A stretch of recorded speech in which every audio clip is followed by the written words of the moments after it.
मुख्यमंत्री जयराम ठाकुर की अध्यक्षता में प्रदेश मंत्रिमंडल की बैठक में कई महत्वपूर्ण निर्णय लिए गए हैं।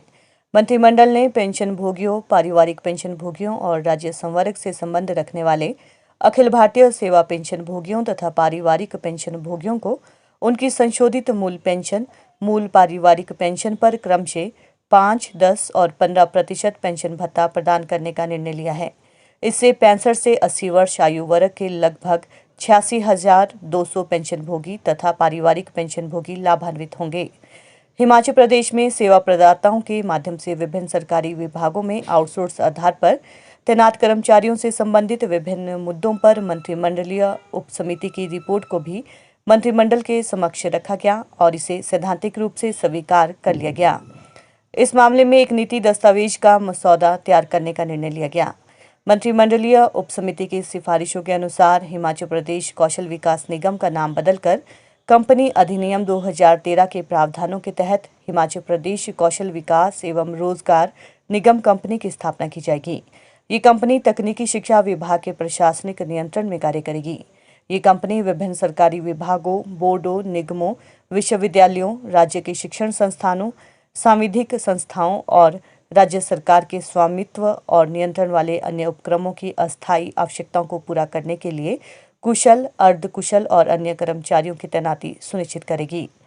कैबिनेट बैठक के निर्णयों को लेकर मंत्री सुरेश भारद्वाज ने विस्तृत जानकारी दी है। आज मंत्रिमंडल ने जो है वो एक कैबिनेट सब कमेटी जो है वो बनाई थी,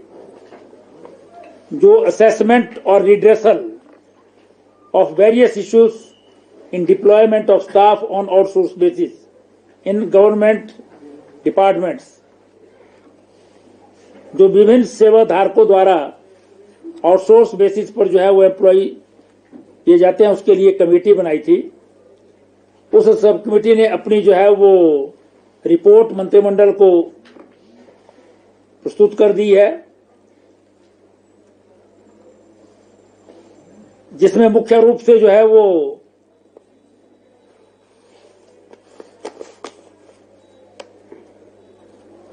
पॉलिसी डॉक्यूमेंट ड्राफ्ट करने का निर्देश मंत्रिमंडल ने दिया है रिकमेंडेशंस के हिसाब से,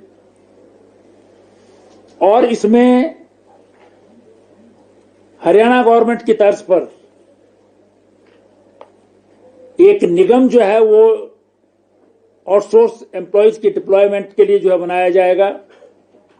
और हिमाचल प्रदेश में हिमाचल प्रदेश कौशल विकास निगम है, उसको ही ये काम सौंपा जाएगा और उसका नाम बदल करके हिमाचल प्रदेश कौशल विकास एवं रोजगार निगम जो है वो रखा जाएगा। उसके आर्टिकल ऑफ एसोसिएशन में जो है वो बदलाव किया जाएगा, जिसको एप्रोप्रिएट अथॉरिटी से जो है वो अप्रूव जो है वो कराने की आवश्यकता है, उसके लिए निर्देश दे दिए गए हैं। इसकी डिटेल्ड पॉलिसी जो है वो बनाई जाएगी और आने वाले समय में जो है वो जो ऑलरेडी आउटसोर्स पर लगे भी हैं और जो नए भर्ती होंगे उन सबको जो है वो इसके द्वारा ही लिया जाएगा, और भर्ती के भी तरीके जो हैं वो उसमें जो है वो बताए गए हैं, ताकि कोई बड़े ओपन विंडो से जो है वो रिक्रूटमेंट हो सके, किसी प्रकार की जो है वो बैकडोर एंट्री ना हो। ये पहला बहुत बड़ा महत्वपूर्ण स्टेप है जो आउटसोर्स एम्प्लॉयज के लिए जो है वो सरकार ने लिया है, जिससे उनका जो भविष्य है वो भी संवरेगा, और जो प्रेजेंट जो है वो उनके एनरोलमेंट्स वगैरह, जिसमें बहुत सारी कंपनियां जो है वो प्रॉपर एनरोलमेंट्स इत्यादि नहीं देते थे, वो भी समाप्त हो जाएगी। अब जो कुछ भी जो है वो डिप्लॉयमेंट होगी वो गवर्नमेंट निगम के द्वारा ही की जाएगी। पॉलिसी इसकी जो है वो वर्कआउट करने के लिए जो है वो विभाग को आदेशित कर दिया गया है। जो जिला स्तर के जो हैं वो जुडिशियल एम्प्लॉयज हैं, डिस्ट्रिक्ट जुडिशरी के जो लोग हैं, उनको 1 जनवरी 2016 से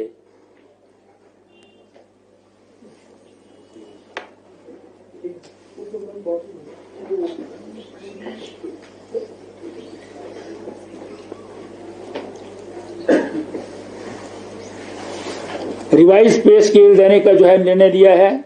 उसके लिए इनके जो Himachal Pradesh subordinate courts employees के पे allowances and other conditions of service act 2005 हैं,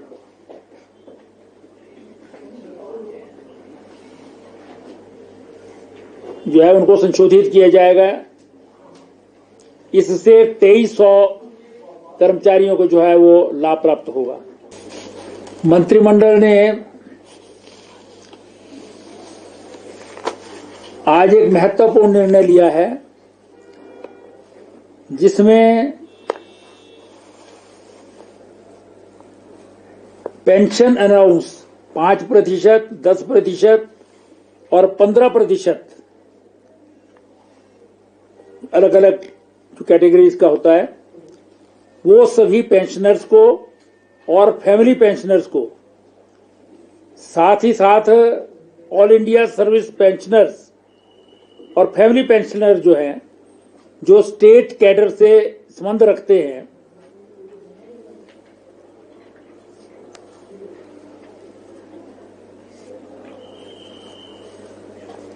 उनको जो है वो रिवाइज ओरिजिनल पेंशन या ओरिजिनल जो फैमिली पेंशन है उसके हिसाब से जो है वो इनको दे दिया जाएगा, जिससे 86,200 पेंशनर्स और फैमिली पेंशनर्स जो है लाभान्वित होंगे।